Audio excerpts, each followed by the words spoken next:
우리에게 식재료 및 약재로 활용되며 친숙한 이미지의 칠기, 미국에서 심각한 환경 문제로 대두되어 화제입니다. 미국 생태계에 침입한 칠근 순식간에 자라나 숲은 물론 도로까지 뒤덮었는데요.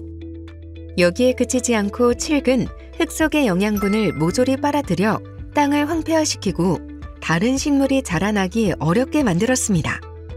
심지어 진드기나 말벌, 뱀 등 위험생물에게 서식처를 제공하기도 하여 미국에서는 방제의 대상이 되었죠. 피해가 계속되자 미국에서는 중장비를 동원해 전문적으로 칠을 제거하는 업종까지 생겼습니다. 칠개사래는 우리에게는 유용하고 가까운 식물도 다른 나라의 생태계에서 파괴적인 모습으로 돌변할 수 있음을 잘 보여줍니다. 그렇기에 생태계 관리는 주의에 주의를 기울여야 하는데요. 우리나라에도 현재 다양한 종의 식물이 침입하여 생태계를 교란하고 있습니다. 지금부터 우리나라의 생태계를 교란하는 식물에는 무엇이 있고 어떻게 예방하고 관리해야 하는지 살펴보도록 하겠습니다.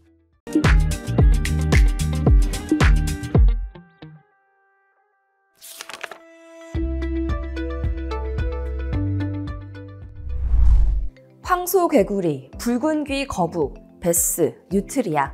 아마 한 번씩은 들어보셨을 대표적인 생태계 교란 생물들입니다.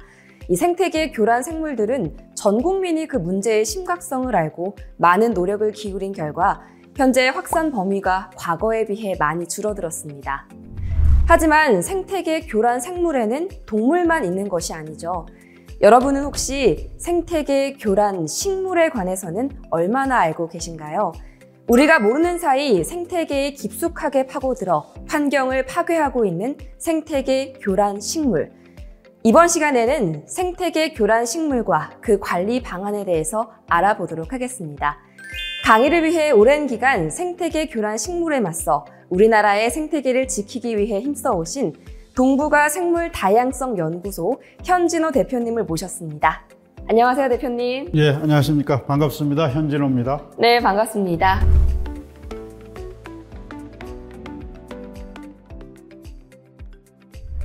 지금 하시고 계신 일을 간단하게 소개 부탁드리겠습니다. 예, 저는 동북아 생물 다양성 연구소에서 일을 하고 있는데요. 저희 연구소는 한 20여 년 동안 우리나라의 멸종위기 식물들, 또 생태계 교란 식물들 이런 것들에 대한 현장 조사도 하고요. 정책 연구도 하고 있습니다. 그리고 환경이나 생태계 또 생물 다양성과 관련된 데이터들을 많이 수집을 해서 그 데이터들을 DB화하고 그런 것들을 시민들한테 서비스하는 그런 IT 일들도 하고 있습니다. 와, 제가 듣기로는요, 울릉도에서 한라산에 이르기까지 전국 곳곳을 안 가보신 곳이 없을 정도라고 들었습니다. 예, 그렇습니다. 제가 이제 현장 조사를 많이 하고 또 즐겨 하기 때문에 말씀하신 울릉도도 오랫동안 다녔고요. 한라산, 높은 산들 다 다니고요. 그리고 무인도도 거의 20여 년 동안 무인도 조사도 하고 있습니다. 와, 정말 우리나라의 생태계를 지키기 위해서 너무나 애쓰고 계시네요. 대단하십니다. 과천이신데 저뿐만 아니라 많은 이제 현장 생물학자들 또 생태학자들, 분리학자들이 그런 일들을 현재 하고 있습니다. 네, 이렇게 중요한 일인데요. 사실 많은 사람들이 이 생태계 교란 식물에 대해서 깊게 생각을 못하고 있는 것 같습니다. 저도 그렇고요. 그래서 생태계 교란 식물 관리 필요성에 대해서 설명을 해주시면 좋을 것 같습니다. 예, 차차 생태계 교란 식물에 대해서 설명을 드리겠지만 일단 생태계 교란 식물은 외국에서 들어와서 우리한테 영향을 미치는 식물들이거든요. 근데 이제 어떤 영향을 미치냐 하면 쉽게 말씀드리면 우리 사람들한테 질병을 일으키거나 또는 산업적으로 농업이나 축산업에 생산성 감소라든가 이런 영향을 미치는 그런 식물들입니다. 궁극적으로는 생물 다양성에 영향을 미쳐서 우리나라의 생물종들이 감소하고 영향이 일어나는 이제 그런 악 영향을 미치는 식물들이기 때문에 적절하게 관리를 해서 사람들 건강도 지키고 또 산업적인 피해도 줄이고 또 궁극적으로는 생물 다양성을 보존하기 위해서 꼭 필요한 것이죠. 혹시 나도풍란이라고 아세요? 아니요, 처음 들어봤습니다. 예, 나도풍란은 우리나라 남해안하고 제주도에 자라고 있는 난초과의 열애살이 풀인데 상록성이에요. 그리고 나무나 바위에 이렇게 착생하는 그런 식물인데 이거 현재 환경부가 멸종위기종 1급으로 지정을 하고 있어요. 1급이면 좀 심각한 상황 아니에요? 아주 심각한 거죠. 뭐 그냥 특급이라고 보시면 됩니다. 멸종위기가 아주 절실하게 놓여 있고요. 이게 이제 멸종위기 식물이 생기는 이유들은 이를테면 뭐 기후변화도 있을 수 있고요.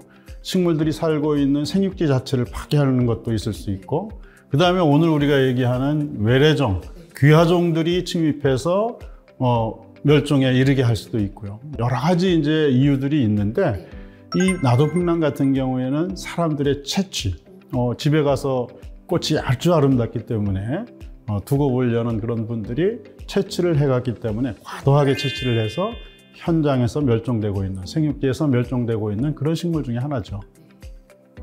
예, 우리나라에 나도풍란처럼 멸종위기에 놓여 있는 종들이 한 100여 종 가까이 되고요. 전체적으로 볼 때는 우리나라 자생식물들 중에서 한 300여 종 정도가 사람들의 손길을 필요로 하는 그런 상황에 놓여 있습니다. 이렇게 들으니 얼마나 심각한 상황인지 실감이 듭니다. 그렇다면 생물 다양성을 보존하기 위한 방안으로는 어떤 것들이 있을까요? 생태교란종을 관리하는 여러 가지가 이유가 있지만 그건 사실은 우리나라의 생물 다양성을 보존하기 위한 것이고요. 그 생물 다양성을 보존하기 위해서는 사라져가는 것들을 사라지지 못하게 하는 것, 즉 멸종위기 종들에 대해서 관심을 가지고 보존하는 게 하나의 측면이라면, 또 다른 측면은 생태계 교란종처럼 외국에서 들어와서 우리나라의 생태계에 나쁜 영향을 주고 궁극적으로는 그게 생물 다양성을 감소시키기 때문에 이런 외국에서 들어온 귀화 생물들에 대한 관리를 철저히 해야 되는 것. 그러니까 우리나라 생물 다양성을 보존하기 위해서는 한 축에서는 멸종위기 종을 보존해야 되고, 또 한쪽에서는 외국에서 들어온 외래종 관리를 해야 되는 것이죠. 그럼 저희가 오늘 알아볼 주제는 두 번째 방안과 관련이 있겠네요. 맞습니다. 그럼 지금부터 본격적으로 생태계 교란식물 관리 방안에 관해 하나하나 들어보는 시간을 갖도록 하겠습니다.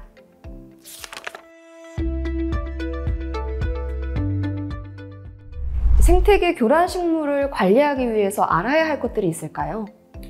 우리나라에서 볼 수 있는 모든 식물들을 크게 두 부류로 나눌 수가 있는데, 첫 번째는 자생식물, 두 번째는 이제 외래식물이겠죠. 그렇게 이제 크게 두 개로 나눌 수가 있고요. 자생식물은 원래부터 우리 땅에서 산과 들에서 살던 식물들이고요. 그 중에 아주 특별한 종들은 전 세계 다른 지역에 없고, 우리 이웃한 일본이나 중국에도 없고요. 우리나라에만 사는 게 있어요. 그거를 고유식물, 특산식물이라고 해요. 우리나라 전체 식물이 한 4,500종류라면 한 10% 정도, 300에서 400종류 정도가 세계적으로 우리나라에만 있는 거고요. 또 한 축인 이제 외래식물은 외국에서 들어온 모든 식물을 외래식물이라고 해요. 한 5,000종이 외국에서 들어온 종들이 있어요. 화초까지 포함한다면. 그 중에서 일부 종들은 화단이나 논과 밭에서만 자라는 게 아니고, 과수원에서만 자라는 게 아니라 야생으로 해서 야생화된 것들이 있습니다. 우리 기후에 맞아서 토착화된 식물들이죠. 그런 것들을 귀하식물이라고 합니다. 그 귀하식물들 중에서 악성인 것들을 법으로 관리하고 있는데, 그게 이제 생태계 교란식물이 되겠습니다. 그렇다면은 귀하식물 모두가 생태계 교란식물은 아니다는 말씀이시네요? 그렇습니다. 뭐 생태계 교란식물은 이제 법적인 용어고요. 현재 환경부가 17종을 지정해서 관리를 하고 있고요. 그다음에 이제 해양수산부에서도 바닷가에 자라는 식물들 몇 종을 관리를 하고 있습니다. 네, 이제 좀 구분이 명쾌해지네요. 예, 맞습니다. 그런데 이제 이 귀하식물과 또 자생식물을 명확하게 구분하지 못할 때도 있어요. 혹시 제주도에 있는 수선화를 한번 들어보셨나요? 들어본 것 같아요. 네, 아주 겨울에 꽃이 피는 그런 식물인데, 이게 그러면은 귀하식물일까요? 아니면은 자생식물일까요? 이름이 제주수선화니까 자생식물이 아닐까요? 수선화는 원래 중국 남부가 원산이에요. 근데 기본종은 지중해 원산인데, 그 변종, 식물의 이제 변종이죠. 그 변종이 중국 남부산인데, 그게 이제 제주도에 자라고 있거든요. 그래서 이 제주도에 어떻게 도래했는지, 어떻게 살게 됐는지, 이런 게 이제 귀하식물이냐 아니면 자생식물이냐를 판단하는 기반이 되는데, 그게 좀 애매할 때가 있는 겁니다. 그러니까 이 수산화가 자연 현상에서 제주도로 들어왔으면은 이제 자생식물이 되는 거고, 인간에 의해서 이동을 했으면은 이제 기화식물이 된다. 예, 맞습니다. 그래서 이제 꽃이 예뻐서 사람들이 화초로 심기 시작한 게 야생으로 퍼졌으면 기화식물이고요. 바닷물에 떠서 중국 남부에서 이동해 왔다면 자생식물인 거죠. 그래서 분류하기가 좀 애매하다 이렇게 말씀을 해주신 거군요. 말씀하신 것처럼 그 식물을 나누는 게 명확하게 안 될 경우도 많습니다. 그래서 이제 상황에 맞게 그런 것들을 잘 판단을 해야 될 필요가 있는 거죠.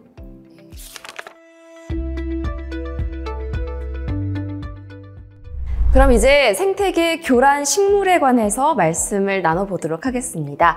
이 생태계 교란 식물은 어떤 식물일까요? 생태계 교란 식물은 외국에서 들어와 우리나라에 토착한 귀화식물인 경우가 많습니다. 주로 들어오는 경로는 항공기나 배 같은 사람들이 이제 이용하는 운송수단에 의해서 들어오는 경우가 많고요. 그런 것들이 이제 곡물이나 원예식물 이런 것들에 이제 섞여서 들어오는 거죠, 씨앗이. 그렇게 이제 의도하지 않았지만 곡물을 수입하려고 그랬지 곡물 속에 있는 다른 종자를 수입한 건 아니잖아요. 그렇게 해서 이제 들어올 수가 있고요. 또 한편으로는 인간이 직접적인 활동들, 그러니까 사람이 백두산에 등산을 갔는데 그곳에 씨앗이 등산화에 묻어올 수도 있잖아요. 그렇게 해서도 들어올 수 있습니다. 그것도 사람 활동에 의해서 의도하지는 않았지만 들어올 수도 있고요.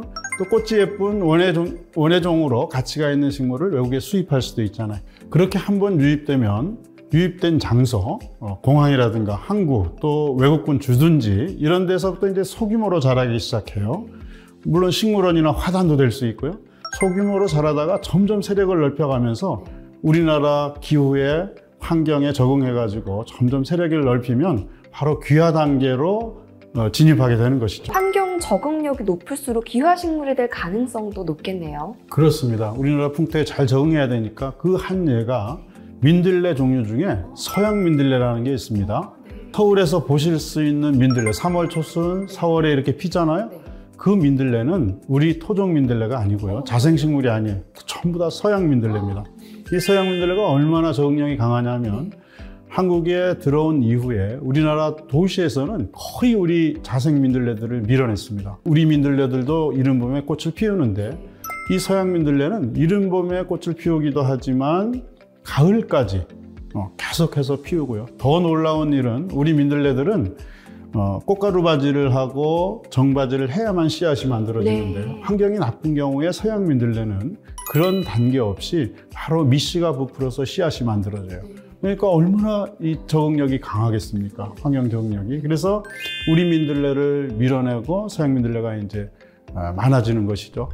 제가 길거리에서 봤던 민들레가 기화식물이었을 수도 있다니 충격적입니다. 그렇다면 다른 생태계 교란식물의 특징들도 설명해 주실 수 있을까요? 예, 뭐 생태계 교란식물도 기화식물이니까요. 기화식물의 일반적인 특징을 본다면 종자를 많이 만드는 풀들이에요. 네. 그 풀인데 그것도 한해살이 풀이 많고요. 그 다음에 이제 종자의 수명도 길고 발화도 잘 되고 또 발화했다면 생장력이 굉장히 빠르고 이런 것들이 이제 기화식물의 특징입니다. 한해살이 풀이다, 그 다음에 씨앗을 많이 만든다, 뭐 생장력이 아주 뛰어나다 이런 것들이 이제 기화식물의 특징이죠. 네, 정리를 해보면은 높은 번식력 그리고 빠른 영역 장악력 이런 것들을 특징으로 들 수가 있겠네요. 현재는 약 400종 정도의 기화식물들이 우리나라에 들어와서 생태계에서 우리 생물들을 괴롭히고 사람들을 괴롭히면서 살아가는 것으로 되어 있습니다. 그런데 우리나라의 생태계를 교란시키고 생물 다양성을 감소시키는 식물이 꼭 기화식물만이 아니고요. 다른 것들도 있을 수 있습니다. 그러면 기화식물 말고도 또 다른 생태계 교란 식물도 있다는 말씀이신가요? 예, 그게 이제 생태계 교란 식물이라는 이름으로는 되어 있지 않지만 네. 우리나라 자생식물들 중에서 자기가 살던 곳이 아닌 다른 곳에 침입해가지고 그곳에 생태계, 생물 다양성에 영향을 미치는 식물들이 있어요. 이건 틀림없이 원래부터 우리나라에 자라던 식물인데 그게 우리나라 생태계나 생물 다양성에 영향을 주는 거죠. 이게 이제 최근에 그런 부분에 대한 문제점들을 학자들이 인지를 하고 관리를 해야 된다는 이제 얘기들이 나오기 시작했는데 이를테면 마을 주변에 살고 있는 뭐 산딸기라든가 뭐 질경이 이런 것들이 그 식물이 절대로 살 수 없는 깊은 산속, 높은 산꼭대기 이런 데 산단 말이죠. 그것도 역시 사람들이 개발을 하기 때문에 생기는 건데, 그런 식물들은 그곳 깊은 산속에 들어가면 그곳 생태계 생물 다양성에 영향을 주겠죠. 그래서 이제 그런 것들을 소위 침입 자생식물이라는 용어로 정리를 할 수 있겠는데, 그런 것들이 악영향도 지금은 외국에서 들어온 생태계 교란종뿐만이 아니라 같이 검토를 해야 될 그런 시기에 와 있습니다. 이런 경우는 또 처음 들어보네요. 우리나라 자생식물이라고 안심할 수는 없는 거네요. 그렇습니다. 결국은 이제 인간 활동에서 생태계의 그 생체계를 내고 훼손을 하게 되면 외국 식물뿐만 아니라 우리 식물들도 그곳에 들어가서 생태계에 영향, 생물 다양성에 영향을 줄 수 있다는 것이죠. 네, 자생식물이라고 할지라도 환경에 크게 영향을 미치는 걸 보면 쉽게 생각해서는 안 되겠습니다. 맞습니다. 네, 이렇게 말씀을 들어보니까요, 귀화식물이 우리에게 미치는 영향력이 크다는 거를 알 수 있었습니다. 혹시 심각성에 대해서 더 자세하게 설명을 해주실 수 있으실까요? 예, 귀화식물 중에서도 이제 악성인 생태계 교란종들의 문제겠죠. 그 생태계 교란종들은 첫 번째는 어쨌든 사람들한테 영향을 줍니다. 특히 사람 건강에 영향을 주기 때문에 문제죠. 이를테면 돼지풀이나 단풍잎 돼지풀 이런 것들은 그 꽃가루가 날리면서 알레르기성 비염이라든가 피부염 이런 것들을 이제 일으키기 때문에 직접적으로 사람들한테 질병을 일으키는 식물이 되겠고요. 예, 다음으로는 이제 농업이나 축산업 같은 이제 산업에 영향을 미치는 거거든요. 우리 이제 논에 피라든가 돌피, 물피 이런 것들이 이제 귀화식물인데 들어와서 농업 생산성을 감소시킬 수도 있고요. 그다음에 이제 이 축산업에서 목장 같은데 귀화식물들, 도깨비 가지 같은 건 생태계 교란종으로 지정돼 있거든요. 그런 것들이 들어오면 이 소들이 먹지를 못하거나 먹더라도 이상한 우유를 생산한다든가 이제 이런 영향이 있어서 산업적인 피해가 있는 거고요. 그리고 이제 이런 것들 외에 또 이제 핵심적인 피해라고 한다면 역시 생태계에 영향을 줘서 궁극적으로 생물 다양성 감소를 시키는 것이죠. 우리 가시박 같이 생태계 교란종으로 지정되어 있는 가시박처럼 우리나라의 하천변이나 이런 데서 왕성하게 자라면서 다른 생물종들의 생육을 방해하고 궁극적으로 생물 다양성 감소를 일으킬 수 있거든요. 그래서 생태계 교란종 또는 귀화식물들은 크게 사람한테 영향을 주고, 두 번째 가축이나 농업 생산성을 떨어뜨리고 그런 것들, 그 다음에 이제 궁극적으로는 생태계 생물 다양성에 영향을 준다. 그런 것들이 이제 문제라고 할 수 있죠. 이렇게 문제점에 대해서 다양한 방면으로 설명을 해주시니까 그 심각성이 더 크게 와닿는 것 같습니다. 예, 귀화식물에 의한 생태계 파괴는 그런 이제 생물 종의 다양성을 감소시키는 것 외에도 여러 가지 이제 문제를 낳을 수가 있는데요. 그 중에 하나는 이제 자원적인 측면에서, 생물 자원적인 측면에서 감소도 이제 일으키게 하는 것이죠. 예를 들면 잘 아시는 아스피린이 사실은 식물에서, 유럽 조팝나무라는 식물에서 유래한 것이거든요. 지금은 물론 이제 합성을 합니다만은 원래는 그런 이제 유럽 조팝나무라는 식물이 있었기 때문에 그런 물질을 발견할 수 있었던 거거든요.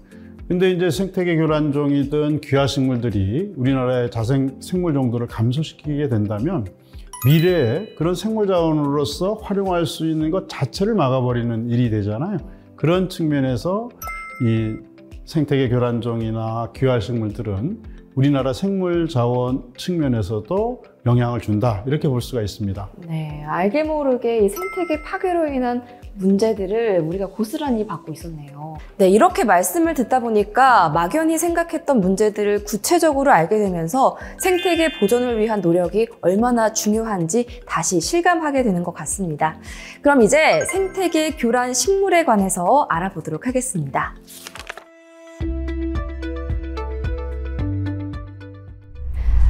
앞서 말씀해주신 바로는 이 귀화식물이 모두 생태계 교란식물은 아니었는데요. 생태계 교란식물에 대해서 설명 부탁드립니다. 네, 생태계 교란식물이라는 용어 자체는 법적인 용어입니다. 이제 생태계 교란생물이 법으로 환경부 장관이 고시하는 종들이거든요. 그래서 생태계에 악영향을 미칠 수 있는 그런 종들을 그 생태계 교란 생물로 지정을 하고 있고요. 그중에 이제 식물이니까 생태계 교란 식물 이렇게 이제 말씀을 하는 거고요. 이것들은 법적인 용어다 이렇게 보시면 됩니다.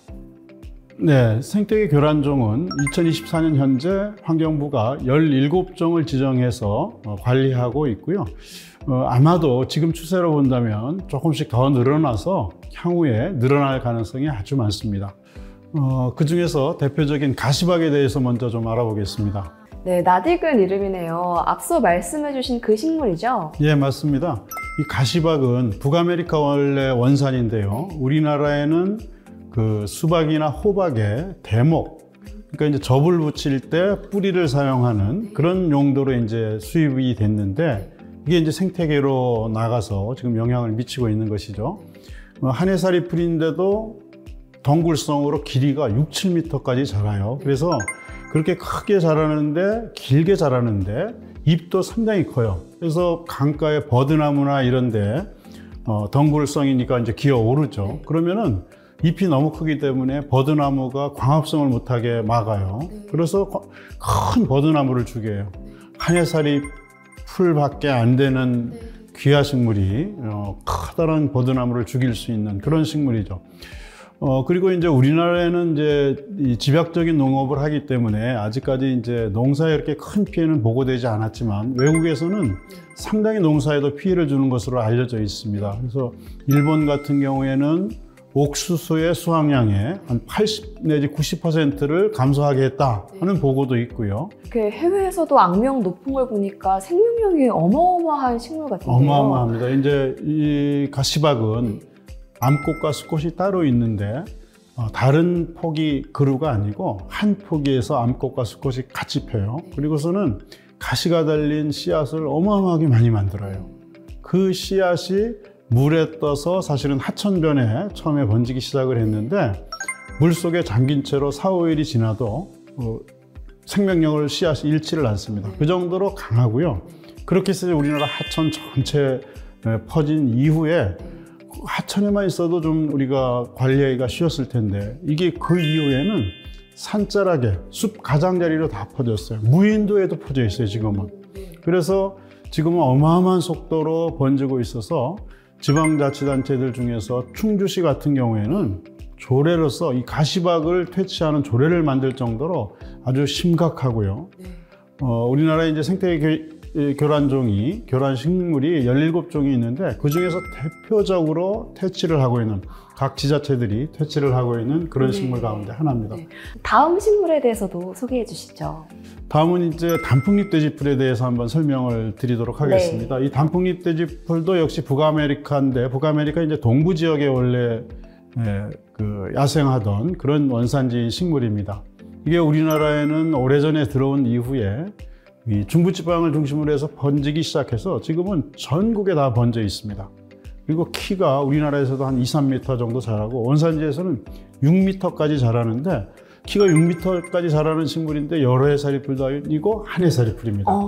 그래서 이 한 해살이 풀이면서 꽃가루를 어마어마하게 생산하고 씨앗도 어마어마하게 생산을 해서 한 포기에서 10,000개 이상의 씨앗이 만들어지고 그 씨앗들이 다 발을 해요. 아까 말씀드린 것처럼 이 발화율이 아주 높거든요.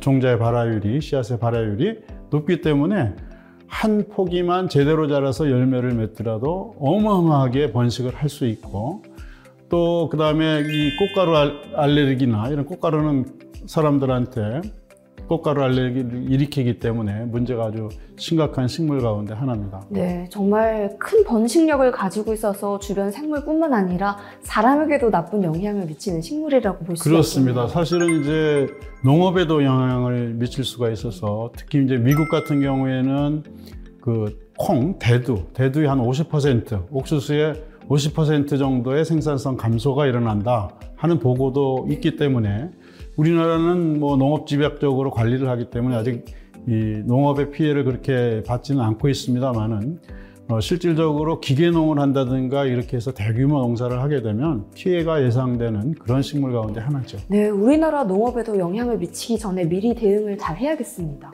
네, 그럼 다음 식물도 알아보도록 하겠습니다. 다음은 서양 금원초에 대해서 알아보도록 하겠습니다.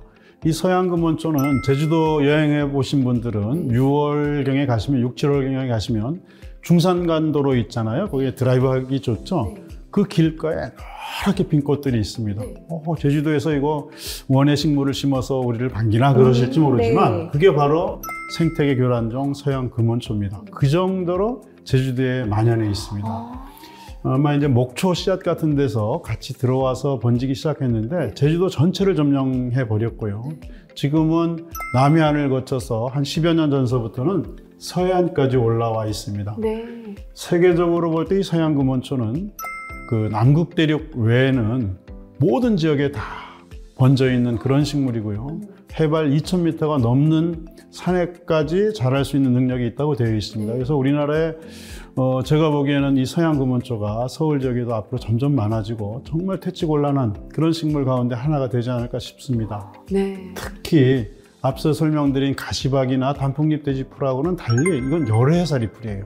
뿌리가 깊게 들어가요. 네. 어떻게 뽑을 수도 없어요. 굉장히 어렵습니다. 그리고 씨앗은 민들레처럼 그 씨앗에 우산 털이 있습니다. 멀리 바람에 날아갈 수 있는. 그렇기 때문에 멀리 종자를 산포하는, 종자를 퍼지게 하는 그런 능력도 아주 뛰어난 식물이라서 앞으로 정말 골칫거리가 될 육지에서도, 제주도는 이미 골칫거리고요. 퇴치할 수도 없는 지경에 와 있을 정도로 번져 있습니다. 네, 그럼 계속해서 다른 생태계 교란 식물도 알아보도록 하겠습니다. 양미역치에 대해서 알아보도록 하겠습니다. 양미역치는 유입 경로가 조금은 다른데요. 그 꽃가루하고 꿀을 많이 생산하는 식물이에요. 밀원 식물로 수입을 해서 키우던 것들이 생태계로 일탈해가지고 지금은 굉장히 많이 번지고 있고 그 영향이 나타나기 시작한 식물입니다. 특히 이제 크게 군락을 지어서 자라기 때문에 다른 식물종들이 자라지 못하게 하는 이제 그런 식물이기도 하고요. 주로 이제 남부지방에서 주로 자라다가 전라남도 일대에 많이 자라다가 그 고속도로를 중심으로 해서 전국에 퍼지기 시작해서 고속도로 변에 자라다가 그것들이 지역으로 이렇게 번지면서 자라서 지금은 전국에서 볼 수 있고 해마다 세력을 중부지방 쪽으로 역시 넓히고 있는 식물입니다. 사실은 이 양미역지도 꽃이 아름답기 때문에 사람들이 야, 이거 생태계에 영향을 주거나 이렇게 나쁜 식물이다 생각을 하지 않을 수 있는데 실제로는 큰 영향을 주는 귀화식물로서 세력을 맹렬하게 넓혀가는 그런 식물 가운데 하나죠. 네, 또 군락을 이루고 있어서 그 주변에 있는 식물들을 자라지 못하게 할 테니까. 그렇습니다. 그 군락을 이루면 네. 땅 속에 이제 지하 줄기가 있거든요. 땅속 줄기가 있는데 그 땅속 줄기를 통해서도 번식을 해요. 그러니까 다른 식물들은 주로 씨앗으로만 이렇게 번식을 하는데 이 양미역치는 씨앗으로도 번식을 하고 땅속에 있는 지하 줄기로 무성생식이라고 하는데 그 무성생식을 하기 때문에 그 세력을 누가 막지 못할 정도로 어마어마하게 큰 세력, 왕성한 세력으로 번져나가는 식물이죠. 네, 이어서 다음 식물 알아보겠습니다. 도깨비 가지에 대해서 알아보도록 하겠습니다. 도깨비 가지는 한 해살이 풀이 아니라 여러 해살이 풀입니다. 가지과 식물인데 이 가지나 토마토 이런 것들이 다 가지과 식물인데 동그란 열매가 달려요. 토마토, 방울토마토 같은 열매가 달리고 그 안에 아주 자잘한 씨들이 어마어마하게 많이 들어있어요. 조그만 이 엄지손톱만한 열매 속에 적어도 수백 개의 씨앗이 들어있고 그런 열매가 한 포기에 100개씩 달린다고 생각해 보세요. 어마어마하게 많은 씨앗을 만들죠. 그래서 그런 많은 씨앗을 만들고 발화도 잘 되기 때문에 여러 해살 풀들은 사실 발화가 잘 안 되거든요. 그런데 이 도깨비 가지는 발화도 잘 돼요. 그러니까 군락을 이루면서 번져나가고 지하에 있는 뿌리도 아주 길게 뻗어요. 다른 식물들이 못 살 정도의 가뭄이라도 견딜 수 있는 아주 그런 특성을 가진 식물입니다. 지금은 공원에도 많이 번져 있고요. 그래서 생태계에 영향을 주는 아주 대표적인 식물 중에 하나고 이게 목초지에 번지게 되면 가시가 있어요. 전체에. 그래서 그 가시 때문에 가축들이 먹을 수 없잖아요. 그런 이제 식물입니다. 역시 이제 이 식물 역시 외국에서는 해충의 숙주라든가 이런 걸로 또 이제 돼 있기 때문에 그 농업이나 이런 데도 직접적으로 이 도깨비 가지가 잡초 역할을 하지는 않지만 농작물에 피해를 줄 수 있는 해충들을 키워내는 그런 숙주로서의 역할도 하기 때문에 우리 산업적인 피해도 주는 그런 식물이라고 볼 수 있습니다. 이어서 다음 식물에 대해서도 말씀해 주시죠. 이번에 이제 털물 참새피에 대해서 알아보겠는데요. 앞에서 설명해드린 식물들은 뭐 물가에 자라더라도 수생식물의 범주에 들어가는 것들은 아닌데, 이 털물 참새피 그리고 물 참새피 둘 다 생태계 교란종인데 같은 종의 서로 다른 변종입니다. 그 두 변종이 생태계 교란종으로 되어 있는데, 물가 또는 유속이 느린 물 속에서 자라는 식물인데 큰 매트를 형성하면서 자라요. 그러면은 여러 해 살이고요. 그렇게 자라면서 그 물속에 부영양화라든가 이런 것들을 이제 야기를 하게 됩니다. 그래서 이제 부영양화가 일어나면 그 속에 살고 있는 수서 곤충이나 수서 생물들이 산소가 모자라서 살 수가 없게 됩니다. 그런 영향을 미치고 있고요. 또 하나는 이 수생식물들은 우리나라 이제 육지가 많고 수생 환경은 젖기 때문에 귀중한 수생생물들이 자랄 수 있는 면적 자체가 좁아요. 그런데 이 털물 참새피나 물 참새피가 그 수역을 점령함으로 해가지고 귀중한 자생식물인 그런 수생식물들이 감소하는 효과가 영향이 나타나고 있는 것이고요. 특히 이제 남부지방서부터 번지기 시작하는데 지금 온난화 기후 때문에 점점 북상하면서 지금은 서울 인근까지도 세력을 넓히고 있습니다. 그래서 조금 있으면 이 연못이라든가 유속이 느린 강 주변 이런 데 왕성하게 퍼질 가능성이 매우 높은, 이미 남부지방에서는 그 영향이 피해가 나타나고 있고요. 그런 식물이죠. 악성식물입니다. 네, 이 생태계 교란 식물이 산과 들, 물가에 이르기까지 정말 다양한 영역에서 피해를 주고 있었군요. 이게 다가 아니라니 가슴이 먹먹해집니다. 그렇습니다. 그래서 생태계 교란종들 중에서는, 식물 중에서도 특별히 관리를 해서 조금이라도 좀 감소시킬 수 있는 종들도 있고요. 또 어떤 종들은 손을 쓸 수 없을 정도로 번져 있는 것들도 있습니다. 그런 걸 생각하면 정말 가슴이 답답하고 막막하죠. 네, 맞습니다. 그런 상황에서도 어쨌든 연구자들이 또 일선에서 관리하시는 분들이 열심히 이제 노력을 하고 있습니다. 네. 그러면 지금부터 이러한 생태계 교란 식물을 관리하기 위한 기술과 관리 방안에 관해서 말씀 들어보겠습니다.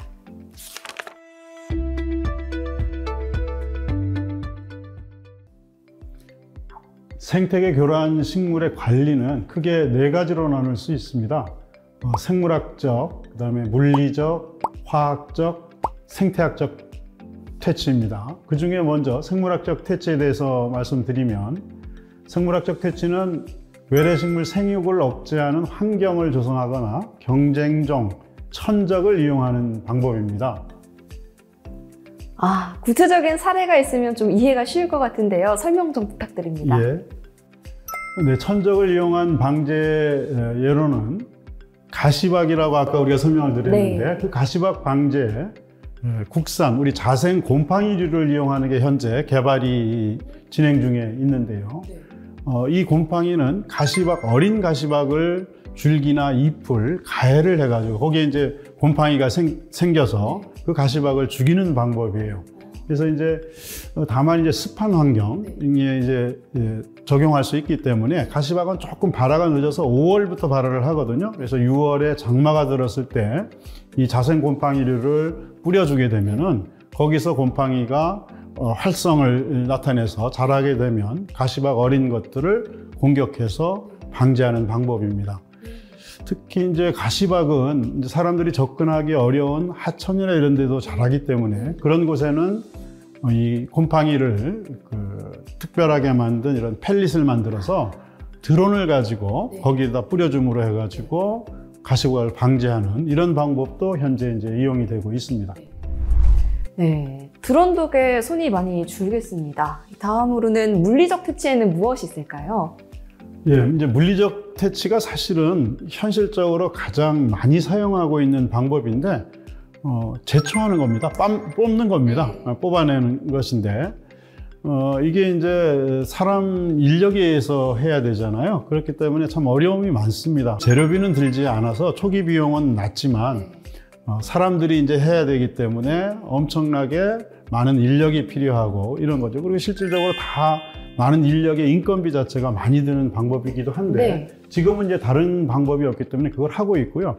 그거 외에도 물리적인 퇴치에는 자외선이나 뭐 이런 것들을 활용해 가지고 하는 방법도 있고요. 그다음에 이제 외국에서는 스팀, 그 뜨거운 그 증기를 뿜어 가지고 관리하는 방법도 있습니다. 그리고 우리나라에서 지금 이제 연구 중에 있는 것 중에 하나는 그 압력이 아주 높은 물대포를 가시박에다가 쏴 가지고 그 가시박이 생장하지 못하게 퇴치하는 방법도 하고 있는데, 아직 이제 연구가 완전히 끝난 건 아니고요. 현재 시범적으로 몇 군데서 하는 것으로 알고 있습니다. 네, 그럼 이어서 화학적 퇴치에 관해서도 설명 부탁드립니다. 네, 화학적 퇴치는 뭐 그냥 제초제입니다. 어떻게 보면 쉽지 않죠. 제초제는 그 쓰면 여러 가지 문제를 야기하기 때문에, 그래서 이제 이 농약 회사들은 그 영향력이 좀 적은 다른 식물이나 생물들한테 영향력이 적은 이 친환경적인 그런 제초제들도 만들고 있는데, 네. 그 선택적으로 귀화식물만 죽일 수 있는 것 개발은 아주 어려워요. 비용도 많이 들고. 그래서 이제 거기까지는 못 가고 조금 이제 친환경적인 것들을 개발하고 있고요.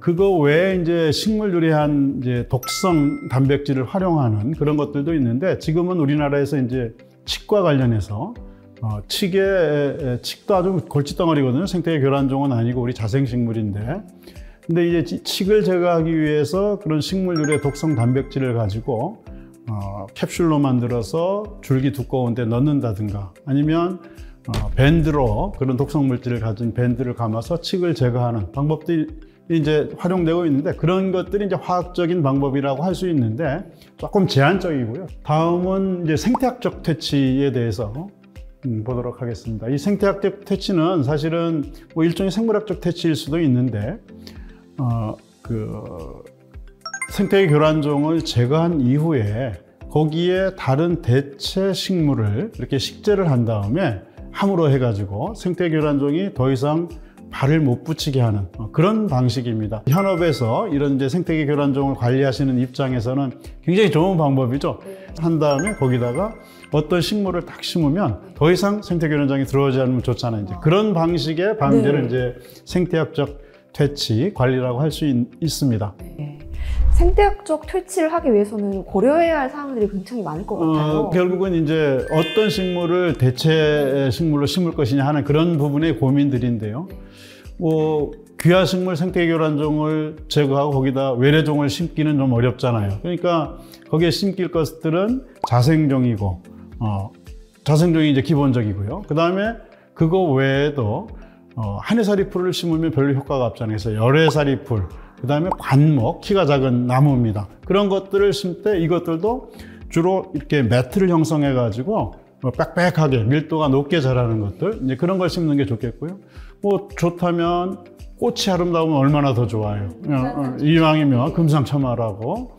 그 다음에 이제 아무리 좋은 재료라 하더라도 우리가 쉽게 구할 수 없는 식물이라면 안 되잖아요. 그래서 시중에서 쉽게 구할 수 있는 식물, 이런 것들의 조건을 갖추는 것들을 해야 되고요.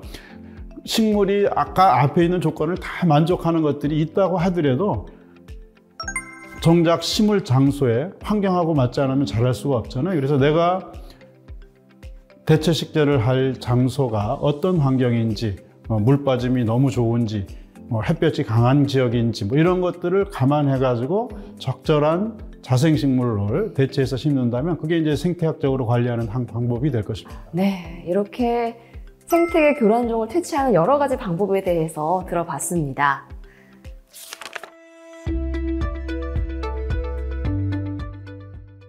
지금까지 현진호 대표님과 생태계 교란식물 관리 방안에 관해서 알아봤습니다. 생태계 교란식물에 관해서 막연히 알고 있던 것들을 구체적이고 체계적으로 알게 되어 정말 유익했는데요. 대표님, 마지막으로 한 말씀 부탁드리겠습니다.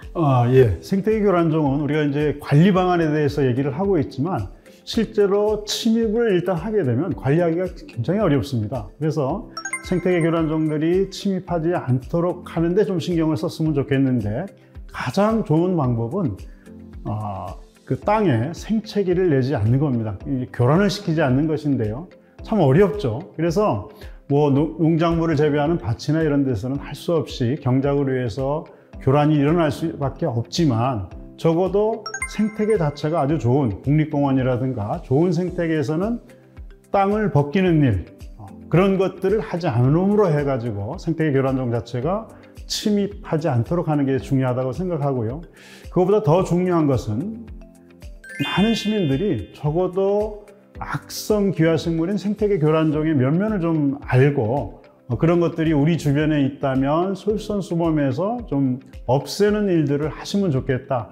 관공서에서만 해가지고 해결될 일은 아니거든요. 그래서 시민들이 모두 관심을 가지고 생태계 교란종에 대해서 인지하고 그런 것들이 내 주변에 있다면 스스로 이렇게 퇴치하는 그런 노력들을 좀 하면 좋겠다 하는 말씀을 마지막으로 드리고요. 저희도 전문가들도 이 분야의 현장 조사도 하고 또 없앨 수 있는 방법들도 연구들을 더 해가지고 우리나라 생물 다양성을 감소시키고 사람들한테 피해를 주는 이런 생태계 교란종들이 우리 주변에서 적어질 수 있도록 노력을 같이 했으면 좋겠습니다. 네, 오늘 생물 다양성에 대해서 다시 한번 생각해 볼 수 있는 너무 유익한 시간이었습니다. 좋은 말씀 너무 감사합니다. 예, 감사합니다. 네, 현진호 대표님의 말씀으로 우리나라 생태계와 식물에 관해서 다시 한번 생각해보는 시간이었습니다. 아쉽지만 생태계 교란식물 관리 방안은 여기서 마치도록 하겠습니다. 끝까지 시청해주셔서 감사합니다.